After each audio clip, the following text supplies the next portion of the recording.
యెహెజ్కేలు గ్రంథం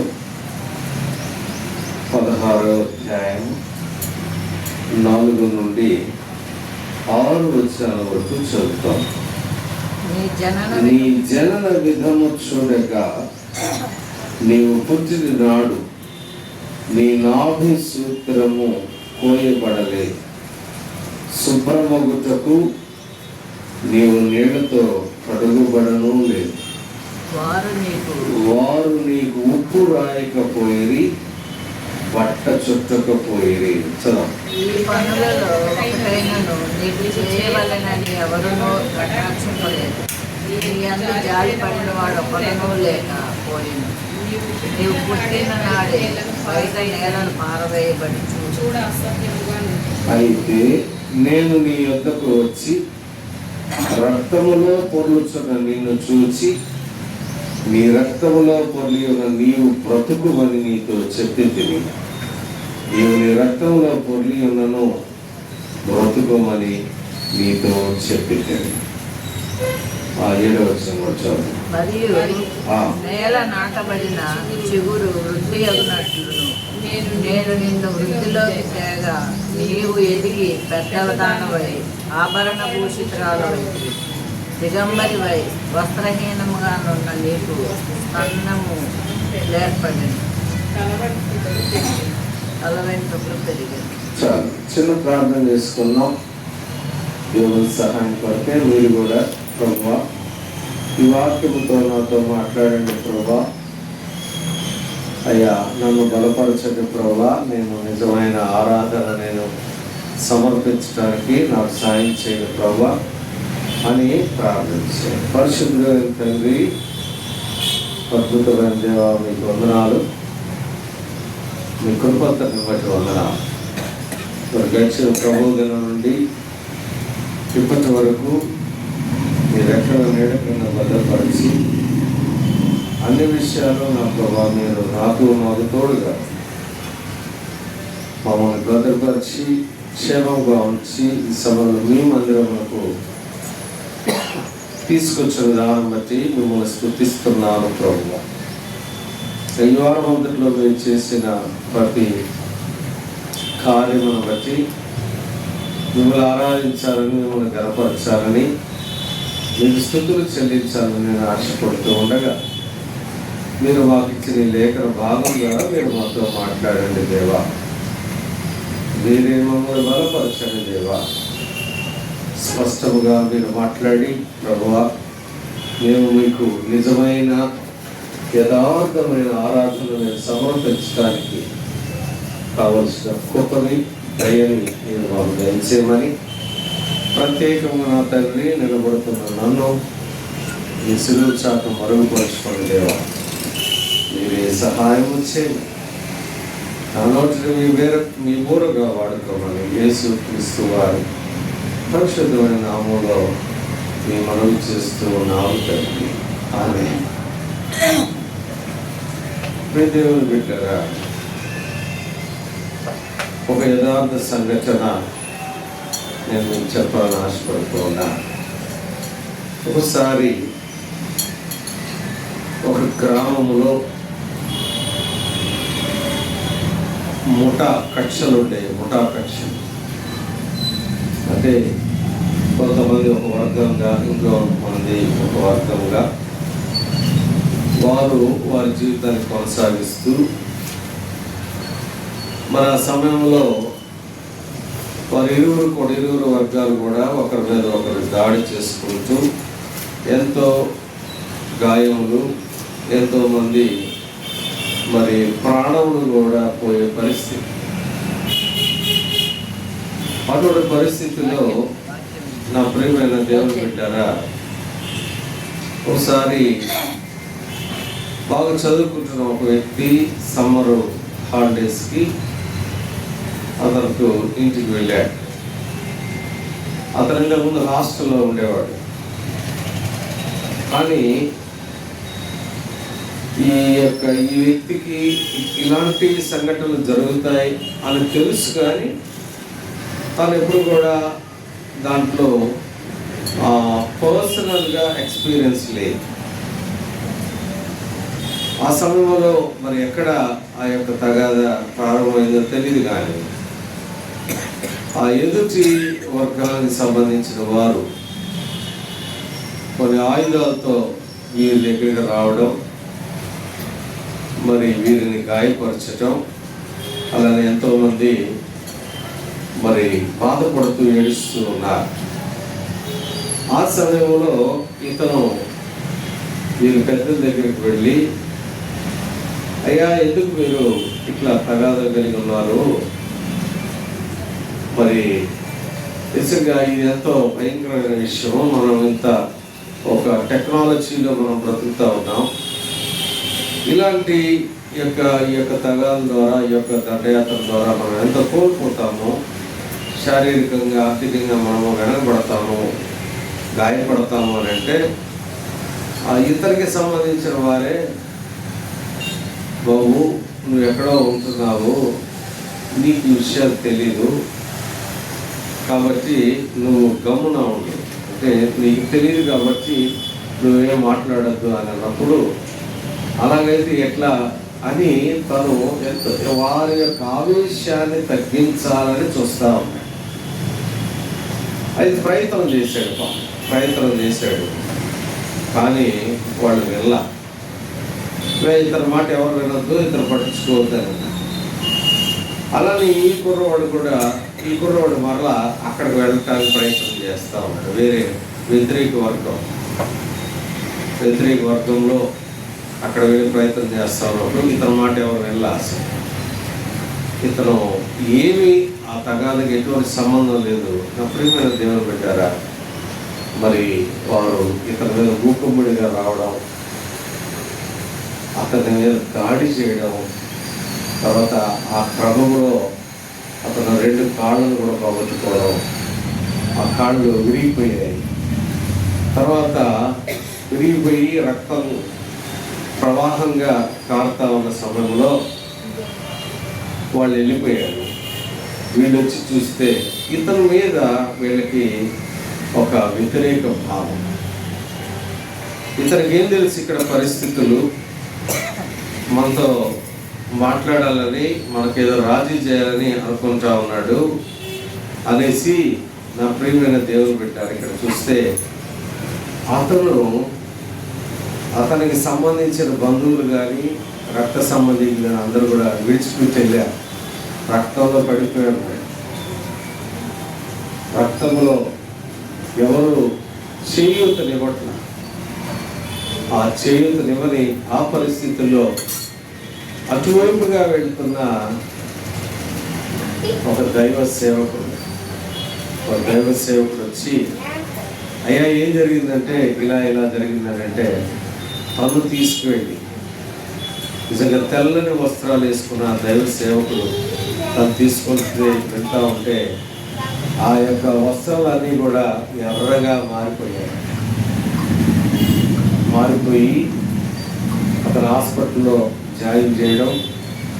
మరి కొన్ని రోజులకి అతను కూడా ఈ యొక్క దైవ సేవకుడు చెప్పిన మాటలు వినడం ద్వారా మారు మనసు పొంది అతను గొప్ప దైవజనుడయ్యాడు.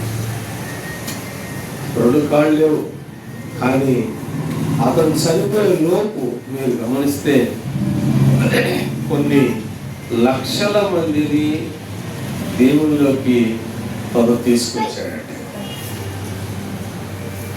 ఎందువల్ల జరిగింది ఇది? ఒక దైవ సేవకుడు అతను ప్రేమించటం వల్ల. నాకెందుకులే, ఒకవేళ నన్ను కూడా వాళ్ళు ఏదైనా చేస్తారేమో అని ఆ దైవ సేవకుడు అనుకుని ఉన్నట్లయితే అతని జీవితం ఏమైపోయింది. కాబట్టి ఇక్కడ మనం చూస్తే మీ సొంత వాళ్ళు, మీ బంధువులు, ఇక్కడ రక్తానికి సాదృశ్యం అంటే పాపంలో నిన్ను ఎవరు కూడా దగ్గరికి తీసుకురాలా, ఎవరు తీసుకోరు, ఎవరు కూడా నీకు సహాయం చేయరు.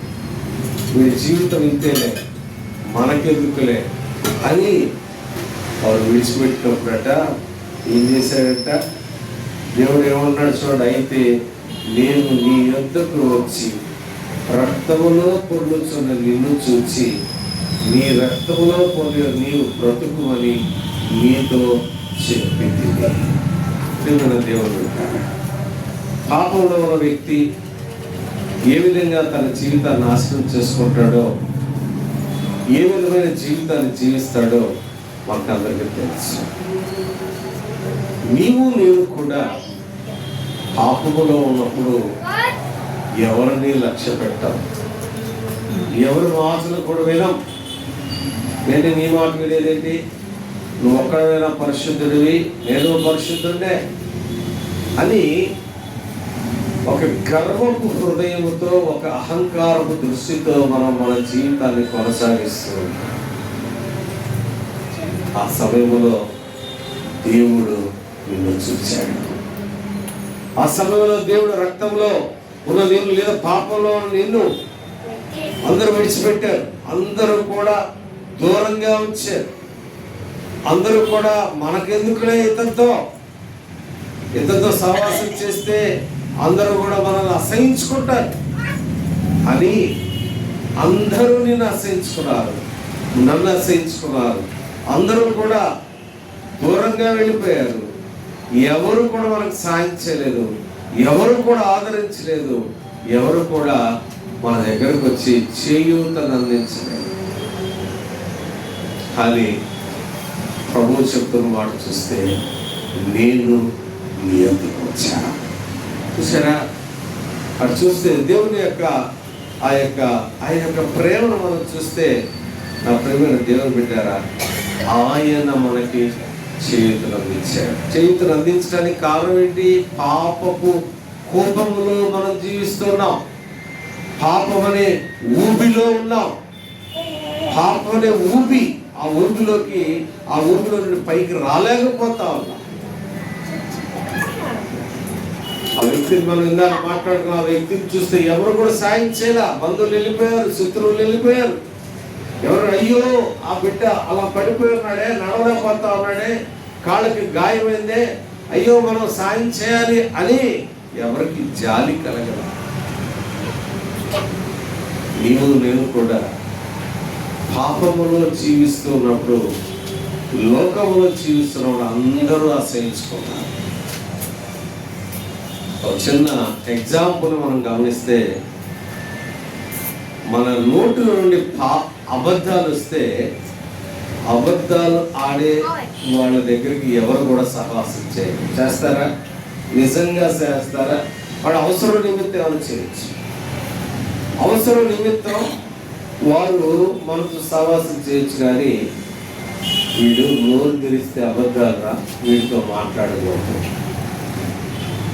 అలాగే కొంతమంది ఏం చేస్తూ ఉంటారు, కొన్ని పోకిరి మాటలు మాట్లాడుతూ ఉంటారు, పోకిరి మాట. అలానే కొంతమంది ఏంటంటే అతిశయపు మాటలు మాట్లాడతారు, అతిశయం.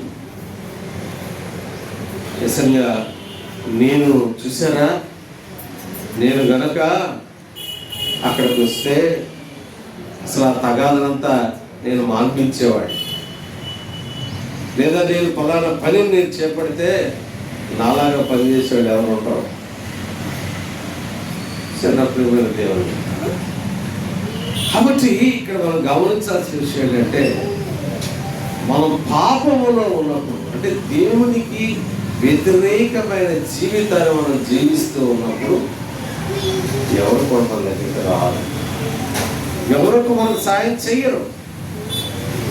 సాయం చేయకపోగా వాళ్ళు మనల్ని ఏం చేస్తారు, మన గురించి ఒక రాంగ్ కామెంట్ చేస్తారు కదా, రాంగేగా.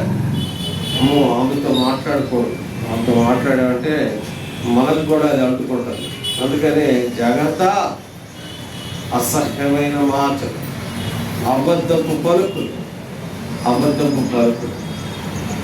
కాబట్టి ఇక్కడ దేవుడు పెట్టారు. ఇక్కడ మనం చూస్తే దేవుడు ఇక్కడ చాలా స్పష్టంగా మనకి పాప జీవితం నీ జనన విధము చూడగా, నీ పుట్టిన నాడు నీ నాటి సూత్రం పోయబడలేదు, శుభ్రమటకు నీవు నీళ్లతో కడగబడను లేదు, నాకు వారు నీకు ముప్పు రాయకపోయి బట్ట చుట్టకు పోయి ఈ పనులు ఒకటైనను నీకు చేయవలెనని ఎవరను కటాక్షింపలేదు.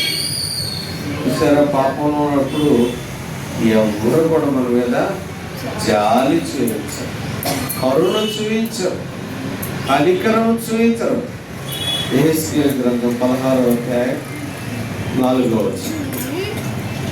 కాబట్టి ఇక్కడ చూడండి, నీ యందు జాలి పడిన వాడు ఒకడును లేకపోయిన నువ్వు పుట్టిన నాడే బయట నేలను పారవేయబడి చూడ అసహ్యముగా ఉంది. ఎలా ఉన్నట? అసహ్యంగా ఉంది. కుటుంబంలో వాళ్ళే రావచ్చు, బంధువులే రావచ్చు.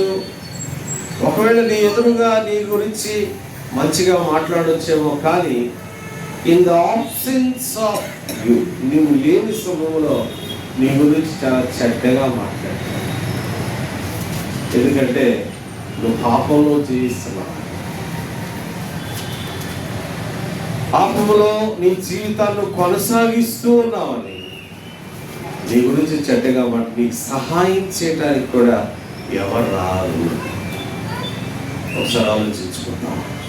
ఆ సమయంలో దేవుడు నిన్ను చూశాడు.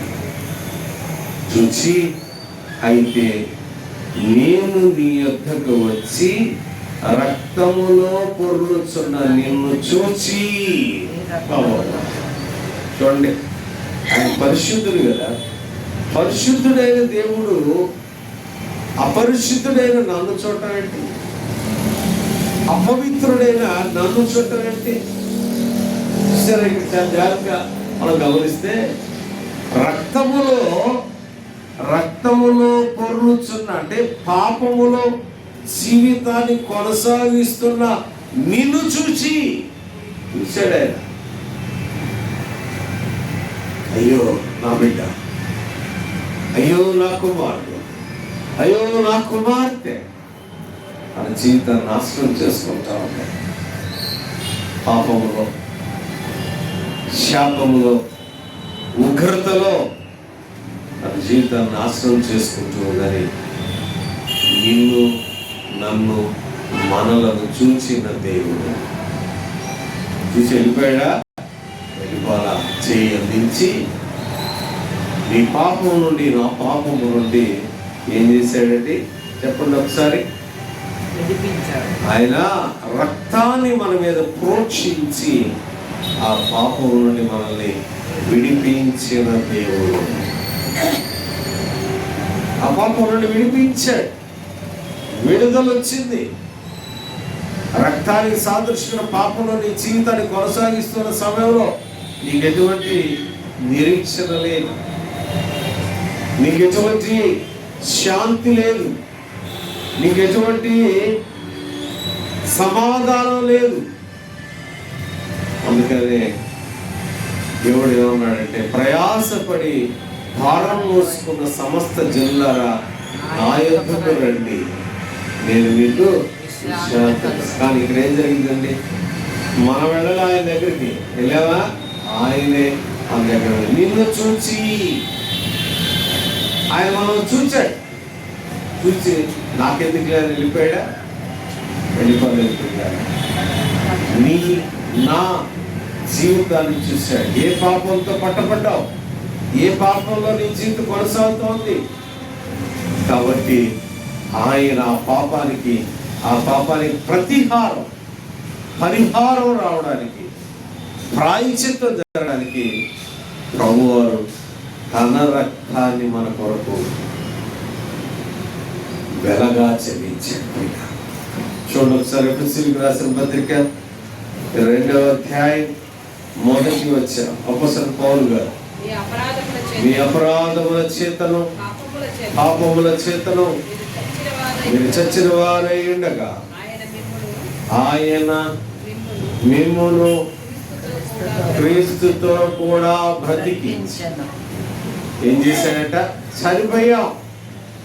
పాపం వలె ఆ యొక్క సంఖ్యలతో బంధింపబడి పాప స్వభావంతో మనల్ని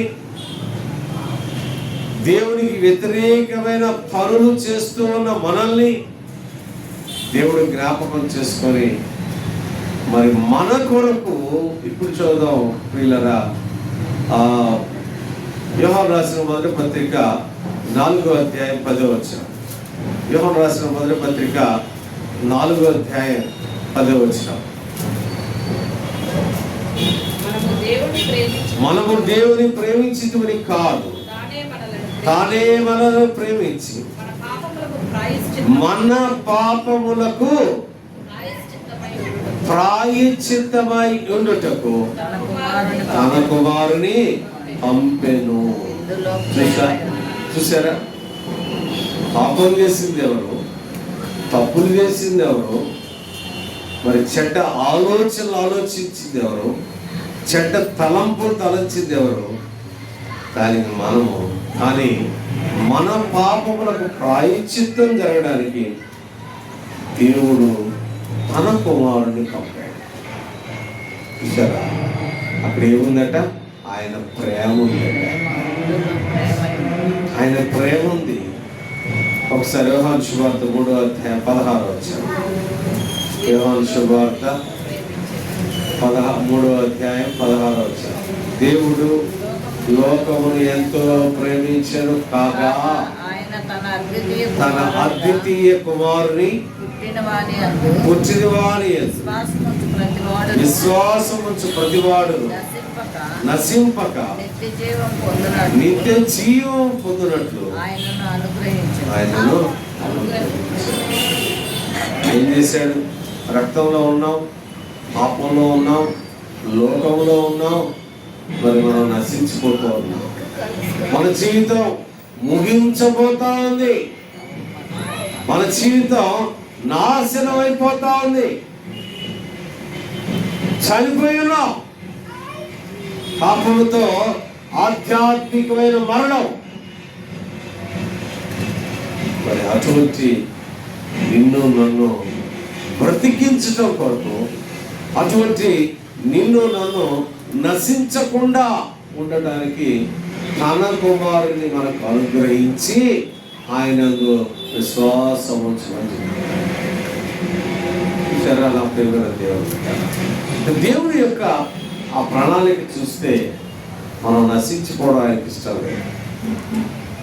అందుకనే ఎంతో మంది ప్రవక్తలు పంపించారు, ఎంతో మంది గొప్పవారిని పంపించారు, ఎంతో మంది నీతిమంతులు పంపించారు, నిందా రహితులు వచ్చారు, నీతిమంతులు వచ్చారు, నమ్మకమైన వారు వచ్చారు. కానీ వారి వల్ల ఏం కాల. కాబట్టి తన సొంత కుమారుడిని యెషయా 53:10 యెషయా గ్రంథం 53వ అధ్యాయం 10వ వచనంలో చూస్తే అతన్ని నలుగొట్టుటకు యెహోవాకు ఇష్టమాయెను. ఎవరు నలుగొట్టడానికి? ఎందుకు నలుగొట్టాల్సి వచ్చింది? మన నిమిత్తం. మనము చేసిన పాపము, మనము చేసిన అపరాధములు, మనము చేసిన చెడ్డ ఆలోచనలు, చెడ్డ తలంపులు, చెడ్డ క్రియలు, వాటన్నిటి నుంచి కూడా మనలను విడిపించుట కొరకు, మనలను నిత్యరాజ్యములకు వారసులుగా చేయటం కొరకు, మరి ఆ పాపం అనే అగాధారానికి, తండ్రి అయిన దేవునికి మనకి మధ్యలో ఉన్న ఆ పాపం అనే అగాధాన్ని తీసివేయట కొరకు యేసుక్రీస్తు ప్రభువారు వచ్చి ఆయన రక్తాన్ని ప్రోక్షించడం ద్వారా ప్రియమైన దేవుని పెట్టారా, దేవునికి తండ్రి అయిన దేవునికి మనకి మధ్యలో ఉన్న అగాధాన్ని తీసివేశారు. చూసారా? ఎంత గొప్ప త్యాగం అంటే, ఎంత గొప్ప త్యాగం. కాబట్టి జ్ఞాపకం చేసుకో, ప్రభువా పాపం అనే ఆ యొక్క సంఖ్యలతో బంధింపడి ఉన్నప్పుడు నా తల్లి, తండ్రి, అక్క, చెల్లి, అన్న, తమ్ముడు అందరూ విడిచిపెట్టారయ్యా. కానీ నన్ను విడిచిపెట్టలేదు ప్రభా. నన్ను చూసావు, నీ చేయి అందించావు ప్రభా, నన్ను రక్షించావు ప్రభా, నా రక్షకుడివి అయిన ప్రభా, నీకు స్తోత్రం. హృదయపూర్వకముగా ప్రియమైన దేవుడు బిడ్డ, ఆయన ఇచ్చుట ద్వారా ఆ రక్షణ అనే మేలు మనం పొందుట ద్వారా మనకు వచ్చిన ఆధిక్యత ఏంటంటే నిరీక్షణ వచ్చింది. నిరీక్షణ వచ్చింది. నేను ఎటువంటి పరిస్థితిలో ఉన్నా, ఎటువంటి జీవితాన్ని నేను జీవిస్తా ఉన్నా, నా ప్రభువు నాకు తండ్రిగా ఉన్నాడు, నా రక్షకుడు నాతో ఉన్నాడు. ఆయన వీటన్నిటి నుంచి కూడా నన్ను విడిపించగలడు, ఆయన విడిపించే సామర్థ్యము ఆయనకు ఉంది అని ఒక నిరీక్షణ మనకు వచ్చింది. మరి అయిపోయిన దగ్గర నుండి, రక్షించినట్టు నుండి ఆయన ఏమైనా మనల్ని విడిచిపెట్టారా? సరే, నేను రక్షించాను కదా, మీ జీవితాన్ని మీరు గడపండి అని అన్నారా? చూడండి ఒకసారి కీర్తన గ్రంథం, కీర్తన